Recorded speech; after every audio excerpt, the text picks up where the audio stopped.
día vamos a tratar el enfoque integral de la retinopatía de la prematuridad. La retinopatía de la prematuridad es una enfermedad que ha ido aumentando debido a la sobrevida de los pacientes prematuros, sobre todo de los prematuros extremos. ¿Qué significa ROP? ROP es una enfermedad que afecta los vasos sanguíneos de la retina en desarrollo. De la retina en desarrollo del recién nacido prematuro o de bajo peso, causando en sus estadios finales vascularización, vasoproliferación del vitrio, desprendimiento de retina traccional y cicatrización, pudiendo resultar en pérdida visual en uno o ambos ojos, lo cual varía en severidad y que potencialmente puede provocar ceguera total. A medida que vamos avanzando, vamos explicando cómo es que varía su severidad. Primero debemos de conocer cómo se vasculariza la retina. La vascularización de la retina se inicia desde antes de la semana 14 de gestación, donde se inicia de forma centrífuga. ¿Qué quiere decir? Nace de la papila hacia la periferia. Entonces, el crecimiento retiniano de la retina nasal se va a dar hacia la semana 32, casi. Es este. Y el crecimiento temporal se va a dar hasta más de las 40 a 32 semanas, a 42 semanas. Lo explicamos así mejor. De la papila hacia la periferia. Nace de la 14 semana y el crecimiento de la retina nasal termina en la semana 32 y la temporal termina en la semana 37 a 40 semanas. Como vemos, el crecimiento de la retina empieza aquí y tiene que ir hacia la periferia, llegando a la hora cerrada. Cuando llega acá, decimos que es una retina madura. ¿Cómo se vasculariza? La vascularización va a depender de dos factores. ¿Cuáles son esos factores? El factor de crecimiento endotelial y el factor de crecimiento insilunoide tipo 1. ¿Cómo empieza? El factor de crecimiento endotelial es secretado por la retina vascular. La retina vascular está dirigido generalmente por la hipoxia fisiológica. La hipoxia fisiológica va a producir este aumento. En cambio, el factor de crecimiento insilunoide tipo 1 tiene origen exógeno. ¿Qué quiere decir? ¿Quién lo dirige? Lo dirige la placenta y el líquido amniótico. Conociendo quién lo secreta, vamos a saber cómo es que estos influyen en la vascularización de la retina. Por ejemplo, los niveles normales del crecimiento, del factor de crecimiento endotelial vascular y los niveles normales del factor de crecimiento insilunoide van a producir una vascularización normal de la retina. Este factor de crecimiento insilunoide es preponderante, está por encima del factor de crecimiento endotelial. ¿Qué quiere decir esto? Que cuando los niveles de la insulinoide tipo 1 bajan, a pesar de que los niveles normales de crecimiento vascular están bien, no van a permitir una adecuada vascularización de la retina. Es decir, se va a detener el crecimiento de todos los vasos. ¿Qué pasa aquí? Que dentro de esto va a pasar dos fases. La fase aguda y la fase 2, que es de proliferación tardía o crónica. Primero debemos de saber que la vasculogénesis se inicia antes de la semana 14 de gestación y se completa en la semana 21 de gestación.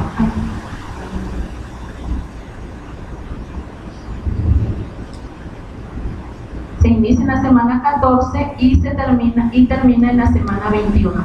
¿Qué quiere decir? Aquí hay un nacimiento de los vasos troncales que salen de la papila y se dividen en 4 arcadas. ¿Qué quiere decir? Esta es la arcada temporal, que son las más grandes, y esta es la temporada, y estas son las arcadas nasales. Aquí va a estar el nervio, acá está la mama. Esto sería un ojo izquierdo. ¿Qué pasa aquí? Aquí es indispensable que tengamos el factor de crecimiento vascular endotelial. Después de la semana 21 hacia adelante, generalmente a partir de la 31 hacia la semana 40, empieza la angiogénesis. La angiogénesis está regulada por el factor de crecimiento endotelial vascular y que ayuda a que haya una mayor densidad de los vasos, es decir, se engrosan, aumenta su crecimiento hacia la periferia y sobre todo termina de completar. Pero ¿qué pasa? Que aquí a veces se interrumpe por todos los procesos que pasan el recién nacido prematuro, sobre todo porque hay una hiperoxia. ¿Qué hace la hiperoxia? Disminuye este factor de crecimiento endotelial. ¿Por qué? Porque este factor de crecimiento endotelial está secretado ¿por qué? Por la hipoxia fisiológica intraútera. Esta fase es dependiente de la hipoxia y del factor de crecimiento endotelial. Cuando se produce un nacimiento prematuro, el proceso de vasculogénesis, que es el proceso de formación normal de los vasos de la retina, puede alterarse, dado que cambia el ambiente intrauterino de relativa hipoxia, esa hipoxia fisiológica, y niveles fisiológicos del factor de crecimiento del endotelio vascular, o a un ambiente de relativa hiperoxia, porque obviamente nace y nosotros les damos oxígeno, o lo tratamos de reanimar con un fío elevado.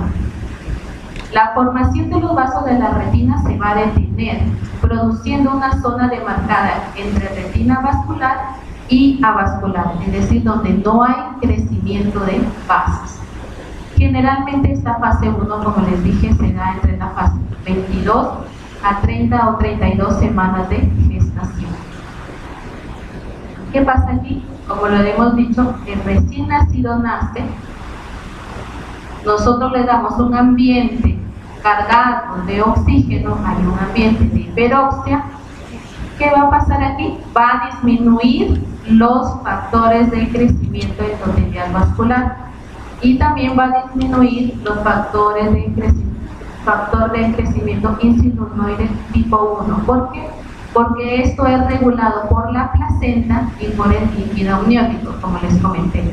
Pero como ya no hay placenta y ya no hay líquido amniótico, obviamente esto disminuye. Esto generalmente ocurre, como le digo, hasta la semana 30, 32, incluso algunos llegan hasta la semana 34.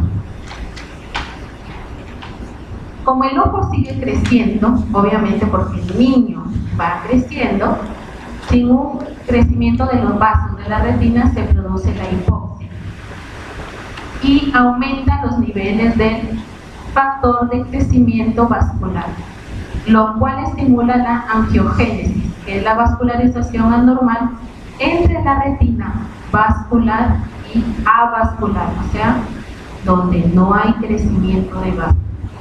La fase 2, que se da entre la 31 a 45 semanas en etapas posteriores, estos vasos de neoformación pueden traccionar y desprender la retina. ¿Por qué? Porque hay un crecimiento anómalo, hay una tortuosidad, hay engrosamiento de los vasos y pueden conducir a la ceguera.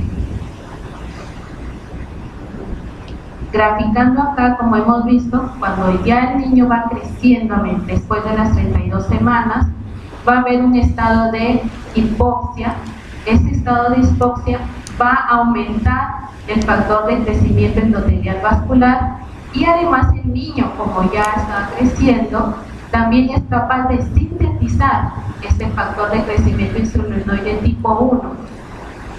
¿Qué va a producir esto? Esto va a producir dos cosas.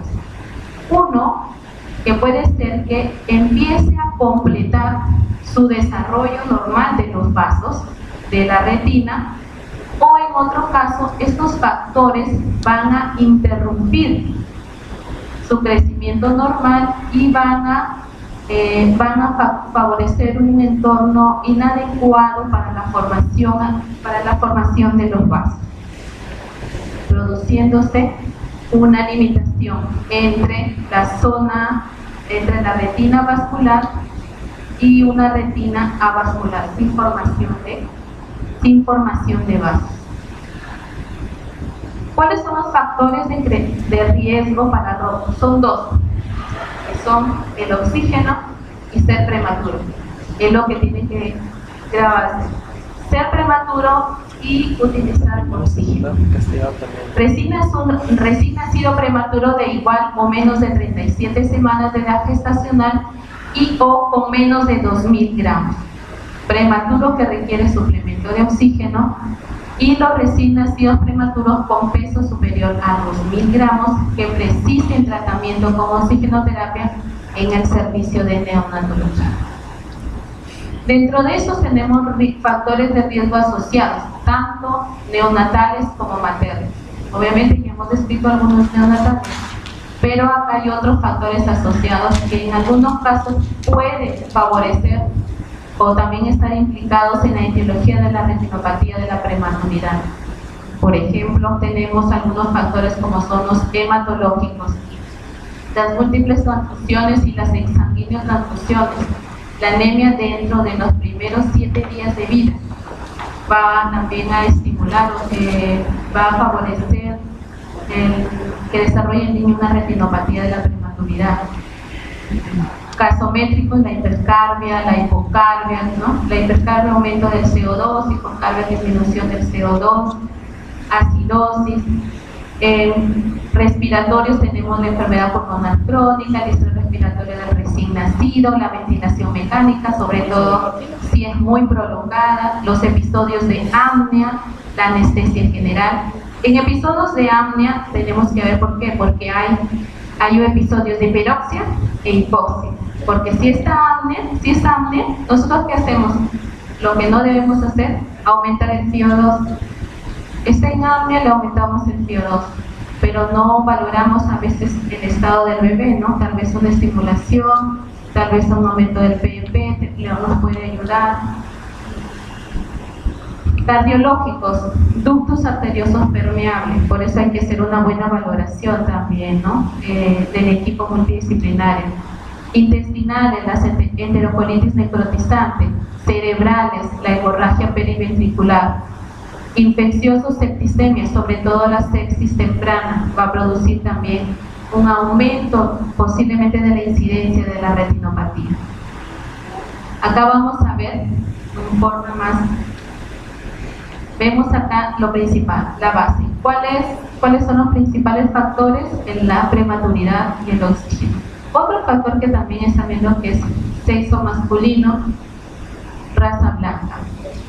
Además de todo esto, también tenemos los deficientes cuidados neonatales, no tanto por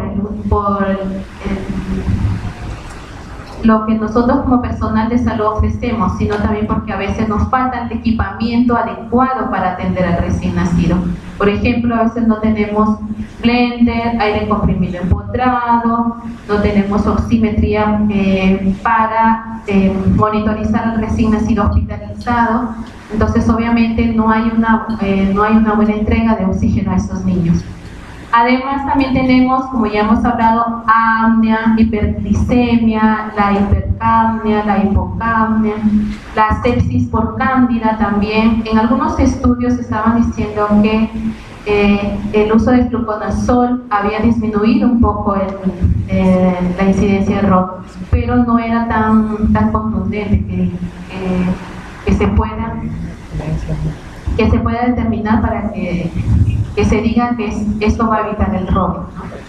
El surfactante, la sepsis temprana, el déficit del aumento de peso postnatal adecuado. A veces los recién nacidos nacen menos de 1000 gramos y no hay una adecuada ganancia debido a muchos factores, por ejemplo la sepsis, obviamente la enterocolitis necrotizante, o porque no tienen un adecuado acceso venoso para tener una nutrición parenteral total adecuada, ¿no? Que le ayude a una buena ganancia de peso postnatal.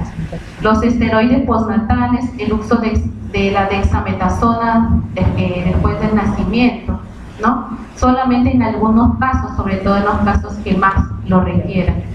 La eritropoyetina para evitar las múltiples transfusiones, pero no es algo tan contundente que digamos, porque en algunos casos ayuda a prevenir las múltiples transfusiones, pero también a la vez puede incidir en el aumento de incidencia de robo. La deficiencia de vitamina E, ya que el neonato no tiene un adecuado sistema inmunológico, no puede eliminar todos los radicales libres, y hay una deficiencia de vitamina E, la presencia del PSA, la deficiencia de omega 3, la genética, como hemos dicho, ¿no? Según el sexo, raza. Dentro de los factores de riesgo maternos tenemos la hipoxia crónica en útero, sobre todo el retardo del crecimiento intrauterino, la preeclampsia, la poliomielitis, las hemorragias del tercer trimestre, que va a ocasionar posiblemente, tal vez en algunos casos, algunas anemias prematuras, el diabetes materna y la madre gran fumadora. Pero además de todos los factores que pueden contribuir a la incidencia de ROT, también tenemos factores que pueden disminuir tal vez esa incidencia, como son los esteroides prenatales. Si sabemos que hay un inminente parto prematuro, que la mamá reciba sus esteroides prenatales a tiempo, ¿no? La betametasona, su dosis adecuada. El lugar de nacimiento, que quiere decir que sea un parto institucional, que nazca en un ambiente adecuado, sobre todo en una buena sala de parto, que le proporcione una termorregulación adecuada por la servocuna. El control térmico, sobre todo evitar la hipotermia en la primera hora de vida. En algunos estudios, sobre todo en Brasil, han reportado que la hipotermia en la primera hora de vida, sobre todo menor o igual a 36.5, puede ocasionar un aumento de la incidencia de ROT. Entonces en Brasil están tomando como medida adecuada la hora de oro, sobre todo favorecer un control térmico adecuado, mayor de 36.5 en los niños. Evitar experiencias dolorosas, una analgesia adecuada, por eso debemos también de favorecer un acceso venoso adecuado, primero tal vez con onfaloclisis, y posteriormente por un catéter epicutáneo, para evitar las múltiples venopunciones. Evitar la infección, una adecuada nutrición, alimentación temprana con leche humana, manejo adecuado de los líquidos, sobre todo evitamos la sobrehidratación. Una oxigenación apropiada de acuerdo, manejando bien el fío y los niveles de alarma de los monitores, sabiendo cuáles son los niveles de saturación de los bebés. Los esteroides postnatales solo en pacientes seleccionados. El manejo del apnea, evitar las apneas repetitivas. El manejo del conducto arterioso, la reducción de la luz ambiental, sobre todo en los niños menos de 1000 gramos que necesitan fototerapia. El manejo mínimo, la relación de enfermera-paciente óptima. Obviamente, si tenemos 5 pacientes en ventilación y una enfermera en la unidad de cuidados intensivos, un poco, a pesar de que tratamos de mejorar nuestra calidad de cuidados, también a veces nos escapa de las manos porque son 5 pacientes en ventilación. Hemos llegado a tener 7 pacientes en ventilación 7 pacientes en la unidad de cuidados intensivos. En clasificación de ROD tenemos dos clasificaciones, por la zona de extensión y los estadios de actividad. Dentro de la zona de extensión vamos a ver primero por zona, ¿no? La zona 1, la zona 2 y la zona 3. Acá tenemos ambos ojos, nervio, mácula, zona nasal, zona temporal. La zona 1 es un círculo imaginario entre la papila y la fóvea de la mácula, que es 2 veces el radio de la distancia de entre ellas. La zona 2 es el límite de la zona 1 y el término de la hora serrata nasal. Y la zona 3 es el espacio semilunar que queda entre la zona 2. También tenemos por zonas de extensión. ¿Cuáles son las zonas de extensión de acuerdo a horas del reloj? Aquí tenemos, ¿no? Las 12, las 3, las 9 y las 6, ¿no? En ambos ojos, ¿no? También la zona de extensión podemos ver que desde donde se ve la cresta, ¿no? De acuerdo en la hora 12 hasta la hora 3, o puede haber que también haya de la hora 9 a la hora 6. Eso es la sumatoria de eso, nos da la zona de extensión de ROD. En estadios de la actividad tenemos retina inmadura. Dentro de la retina inmadura vamos a ver que, obviamente aquí, el crecimiento de los vasos solamente llega hasta acá, ¿no? Generalmente que eso se da en la semana 32 a 34, no hasta aquí. ¿Qué pasa aquí? Que acá ya no hay crecimiento de vasos, pero tampoco hay crecimiento de la cresta. No hay una división de las dos zonas. Solamente vemos que termina aquí nada más el crecimiento de los vasos. No hay dilatación de los vasos, no hay tortuosidad y no hay crecimiento anormal. En el estadio 1 ya tenemos una línea blanca de la zona vascular a vascular. ¿Qué quiere decir? Aquí hay crecimiento de los vasos y aquí ya no hay crecimiento. Pero delimita una línea blanca estas dos zonas. En el estadio 2 ya vemos que esa línea se ensancha y se engrosa, formando una cresta. Además de eso, que también se ve, bueno, eso se ve más en la red CAM, que hay interrupciones de crecimientos. Aquí termina y aquí empieza otro. En el estadio 3 ya vemos que esta cresta con proliferación fibrovascular extrarretinal es mucho más gruesa, parece que está encima de los vasos. Ese es el estadio 3. El estadio 4, que ya es un poco severo, hay un desprendimiento de la retina en dos, desprendimiento de la retina parcial, ¿no?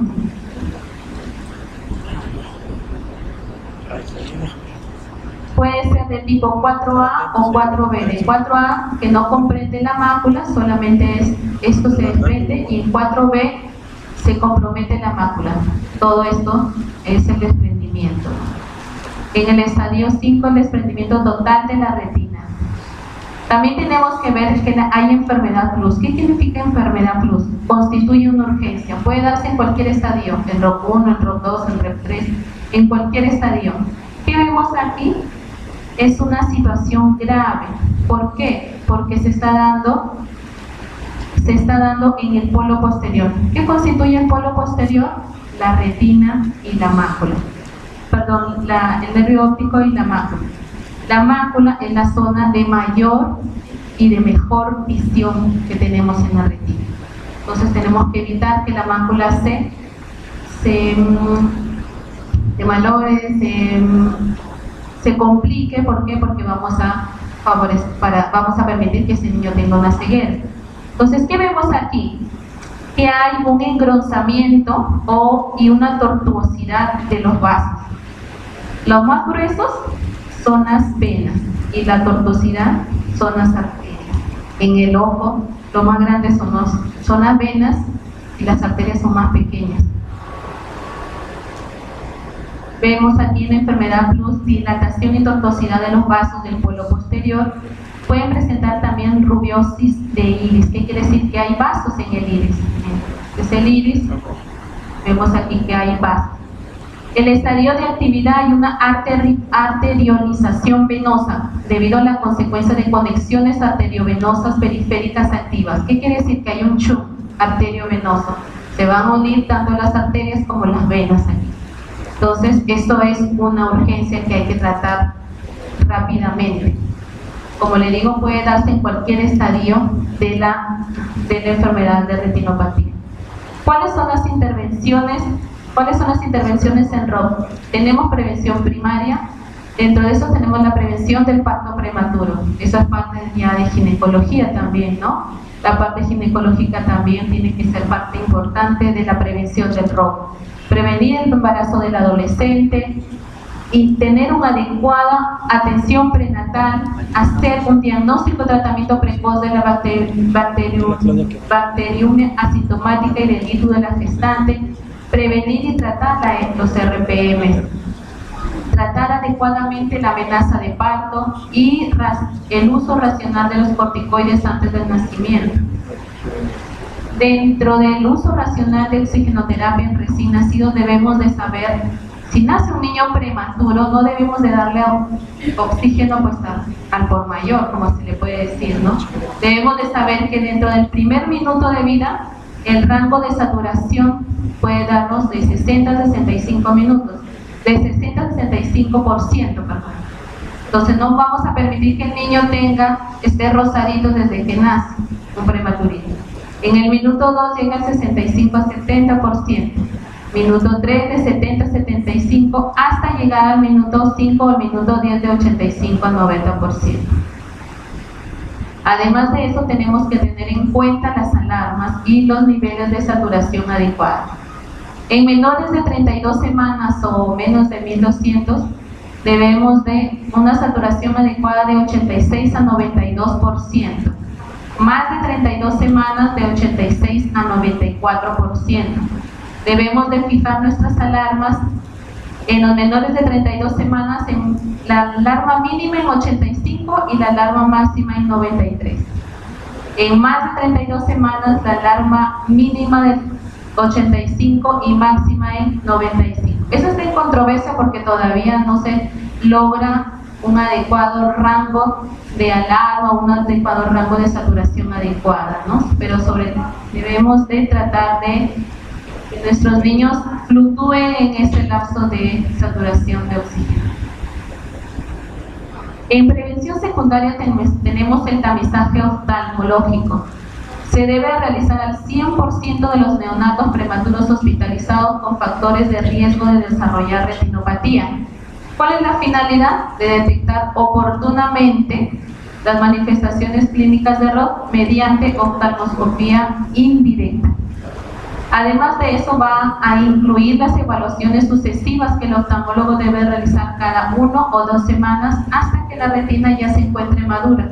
Aquí lo hacemos, el paciente nace y luego le hacen la primer control a los 20 días de vida y el médico oftalmólogo indica los controles siguientes, cada 15 días, cada semana o dependiendo del estadio de la enfermedad lo indica, porque nosotros tenemos los días martes y viernes control de retinopatía. Esto es según la norma técnica de salud de atención del recién nacido de retinopatía de MINSA, de Perú. Vemos acá que tenemos un cuadro de edad gestacional nacimiento, bueno, los que nacen a las 22, que acá no se da, obviamente, los que nacen 27, 28 semanas, se debería de realizar el examen a las 31 o 32 semanas o en edad cronológica de 4 o 5 semanas después del nacimiento, ¿no? Y así sucesivamente, 28 igual a las 31 o 32 nosotros adelantamos, generalmente casi a las 3 semanas después del nacimiento, porque como hemos tenido muchos casos, ¿no? Algunos casos de retinopatía, se adelanta un poco la fecha, ¿no?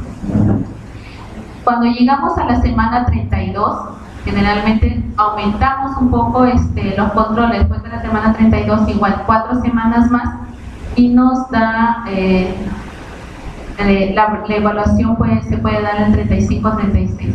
Eso es lo que nos norma la norma técnica de salud de atención de nuestro Perú, ¿no? Eso lo pueden encontrar en el portal de MINSA. La prevención terciaria tenemos que obviamente cuando hay manejo del desprendimiento de la retina, eso ya lo maneja el oftalmólogo y se recomienda la referencia a centros de atención de baja visión. En recuperación tenemos el diagnóstico. ¿Cómo se hace el diagnóstico? El diagnóstico se hace un screening, se debe realizar en la unidad de neonatología, que se requiere el oftalmoscopio directo, una lupa de 20 a 28 dioptrías, acá lo hacen con 28 dioptrías. El separador de párpados es el bléfaro, y bueno, acá contamos con la red K. Tenemos acá la lupa, 28 dioptrías, bléfaro, oftalmoscopio indirecto y la red K, ¿no? ¿Qué niños deben ser examinados? Ya lo hemos visto. El 100% de los niños prematuros hospitalizados. El recién nacido pretérmino menor o igual a 32 semanas de edad gestacional, o al recién nacido menor o igual de 1500, al recién nacido menor de 2000 gramos con uno o más factores de riesgos asociados, o el prematuro que requiere suplemento de oxígeno y que no se ha realizado medición de presión inspirada de oxígeno, del PO2. A veces no tenemos oxímetro.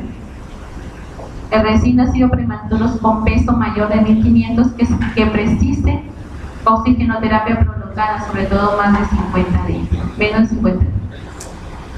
¿Qué utilizamos? Se va a realizar la dilatación pupilar en el momento del primer examen. Debemos de aplicar una gota cada 15 minutos por 3 veces. ¿De qué? De tropicamida al 1%. Y terminamos con la fenilefrina al 2.5%, ¿no?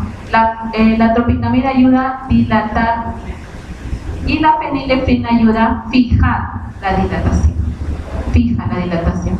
Pero ¿qué pasa con estos? Que a veces cuando no le echamos no tenemos el cuidado adecuado de la instilación de estas gotas, pueden producir efectos adversos. Por ejemplo, apneas, paro, desaturaciones. Por eso es que cada vez que se le instila la gotita al neonato, se le debe de esperar 10 segundos antes de cerrar el párpado. Y luego, ¿qué hay que hacer? Secar el ojo. ¿Por qué? Porque a veces, como se queda líquido alrededor del ojo, estos se absorben rápidamente, porque obviamente no hay mucha queratina, lo absorbe y puede producir efectos sistémicos en el neonato. Por eso que hay que tener cuidado al momento de dilatar a los bebés. Y el anestésico tópico, que es la proparacaína, que eso nos ayuda, evita, para que el niño no sienta tanto dolor al momento de colocar el bléfaro.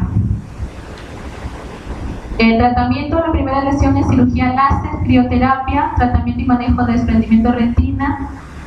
En rehabilitación, el oftalmólogo indicará cuáles son los controles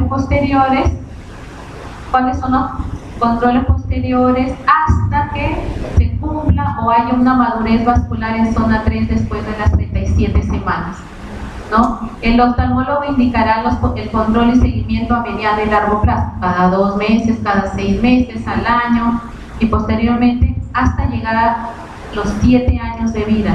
¿Por qué? Porque estos pacientes tienen más riesgo de miopía elevada, desprendimiento de retina posterior, estrabismos, glaucoma u otras enfermedades oculares como catarata, nistagmo, etc. Por eso es que el niño, el control de la retinopatía no termina ahí, sino que se debe hacer un seguimiento adecuado de esto. Mejorar la calidad de vida de un bebé prematuro depende de un trabajo en equipo. Nosotros debemos de tratar de dar calidad y calidez a nuestros cuidados, a nuestros neonatos, sobre todo para evitar las secuelas que puede tener el bebé. Es parte de mi equipo de neonatología de este hospital. Muchas gracias. ¿Alguna pregunta? Lo invitamos a descargar el libro de retinopatía del prematuro. Lo pueden Lo pueden descargar ahí, es gratis, ¿no? Se puede imprimir. ¿Alguna pregunta? Quisiera felicitar a la licenciada por su excelente exposición, bastante didáctica, y yo creo que eso es importante, esta exposición para la área de control de medicina. Hay médicos que van a hacer sus serums, enfermeras que he visto del Ministerio de Salud y de nuestro hospital. La retinopatía de la prematuridad sigue siendo un grave problema dentro, digamos, del manejo del paciente prematuro. El paciente prematuro tiene múltiples complicaciones, muchas complicaciones, y entre las principales complicaciones está la retinopatía de la prematuridad. Nosotros somos un hospital de referencia y manejamos bastantes prematuros. Creo que el Hospital Cayetano Heredia alberga más prematuros que